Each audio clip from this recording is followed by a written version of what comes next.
Hey you. Yeah, you. Are you ready for some blacksmithing?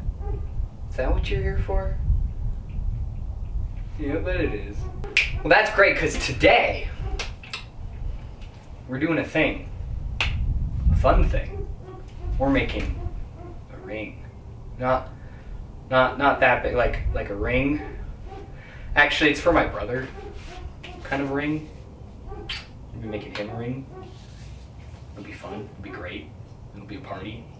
All right, so story time. So my brother, my younger brother. Anyway, he met a girl, nice girl, great girl, wonderful. Anyway, they're getting married. So wants me to make him a ring out of Damascus. So I've never made a ring, let alone a ring out of Damascus. So we're gonna start today by making a ring not out of Damascus, because I only have so much of that. So we're gonna start by making a practice ring. And for those of you that don't know what Damascus is, imagine you took two different types of steels and you pounded them together. And for this project, we're gonna be using some rusty metal. Heck yeah! Just kidding. It's really just cable that got twisted together and then pounded together. So we're gonna flatten some of this out, drift a hole, open it up, clean it up, make it look pretty. But first, we're gonna make it out of just regular good old steel. So in order to do that, we need a drift. Enter stage right, piece of metal in my hand. This one, right here. So we're gonna try this to do a drift like really quick, like in the next 30 seconds for you, for like the next 10 minutes for me. Woo. And God said it was forged lightning, Tom. Ow, fire, hot.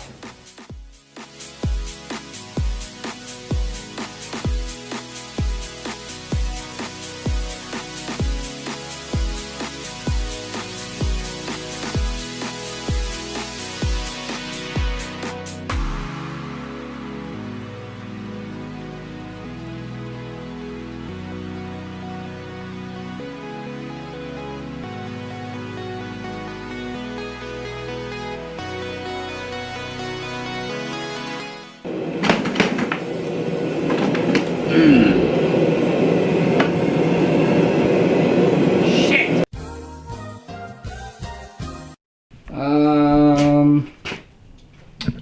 So that's a problem.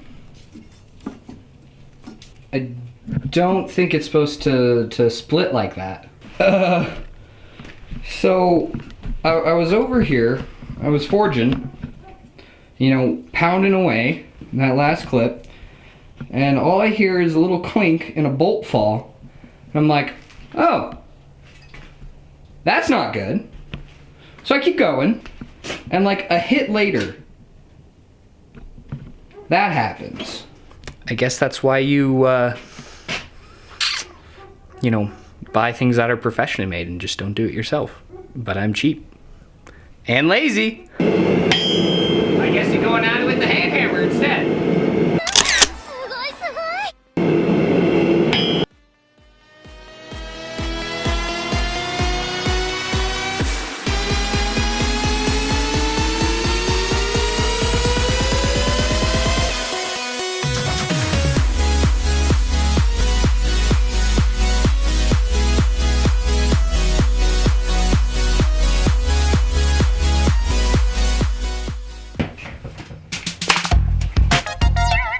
We made, I did it, you didn't, I did.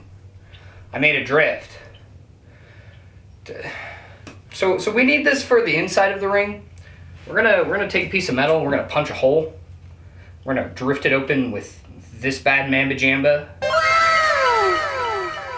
Right there. And then that should get us pretty close to final dimensions for the inside of the ring. I'm gonna take off a little bit more with just like Dremel bits and sandpaper, and then cleaning up the outside's easy because I have a belt sander. But story time.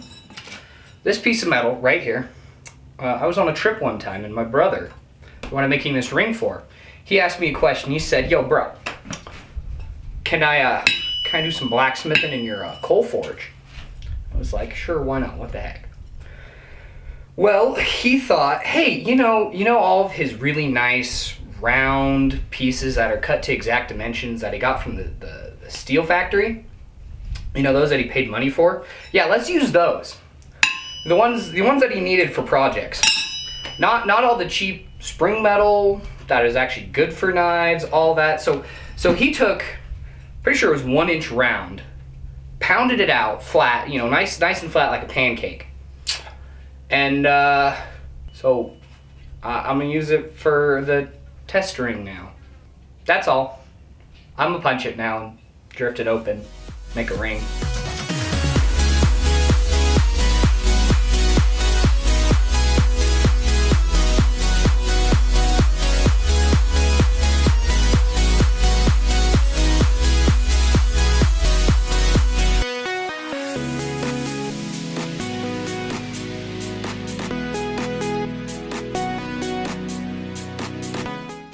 Alright, so we got that hole punched.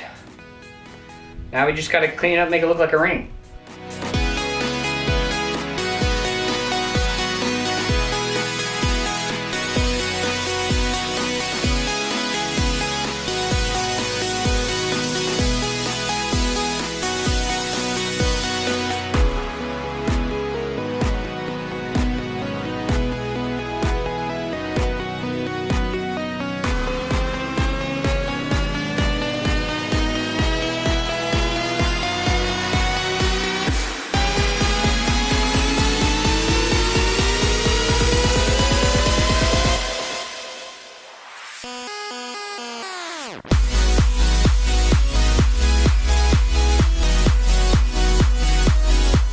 Alright, before we put this copper inside of this ring, we're going to clean up the outside of it, get it nice and polished. We're going to get the size, make sure everything's nice and square, and then we'll finish it off with the copper.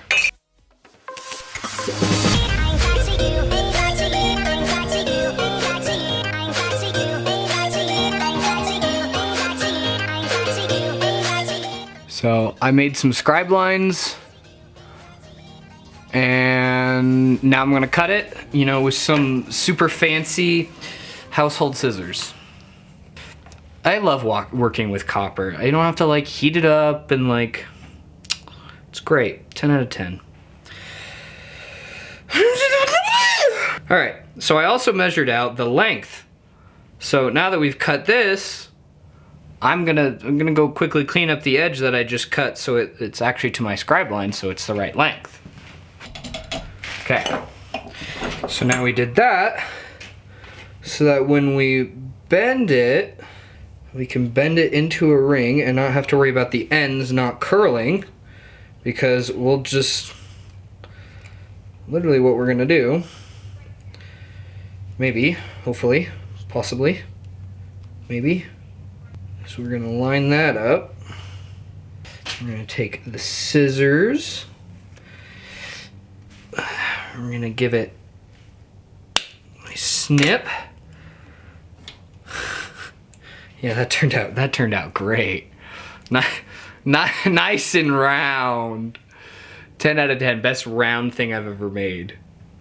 Besides myself, of course. So now what I need to do is go get some silver solder,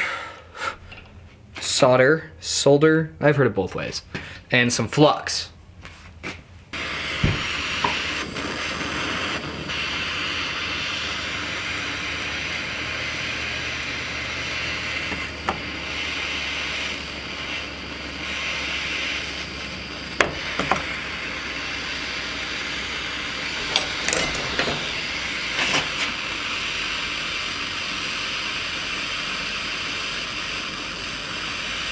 Go into the joint. 1, 2, 3, go. Go. Leave. Okay, we're gonna try this again, but from the other side. Maybe, or we'll just completely ruin it. Either or.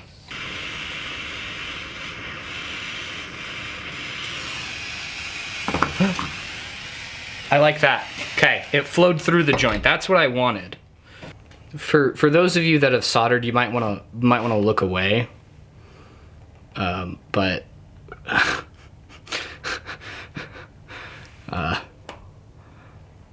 that's why I own a belt sander, and I just bought Dremel bits. So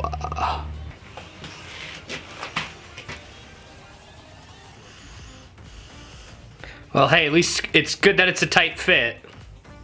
Ooh. Oh. Get in there! Please? Pretty please?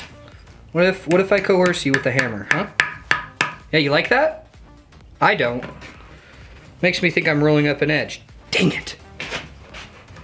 Today on How Many Times Is It Gonna Take Jacob to Get This to Work, we have fitting a copper ring inside of a steel ring. Ooh. Pog. Alright. Copper ring inside. Now what we're gonna do, I don't think I explained this at all, what I'm doing, why the heck I'm putting this in. So steel rusts. I don't know if you're aware of this fact, but steel does do that. It rusts. And so you prevent that with usually a precious metal that doesn't rust. In this case, copper, it does. I don't care because this is a test ring, but next time we're gonna be, using silver that I bought, which was really freaking expensive.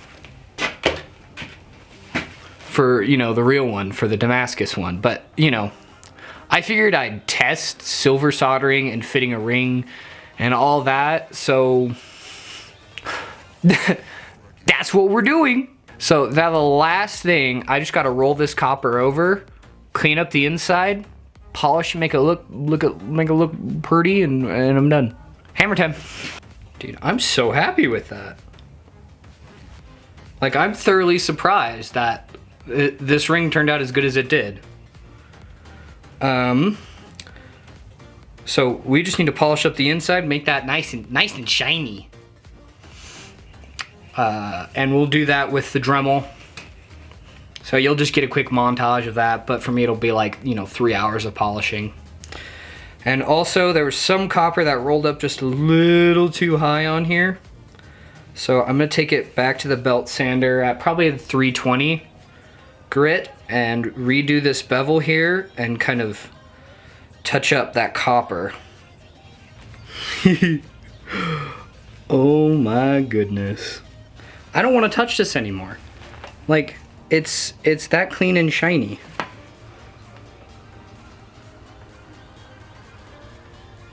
Like, look at that. Holy cow. Outro time, baby.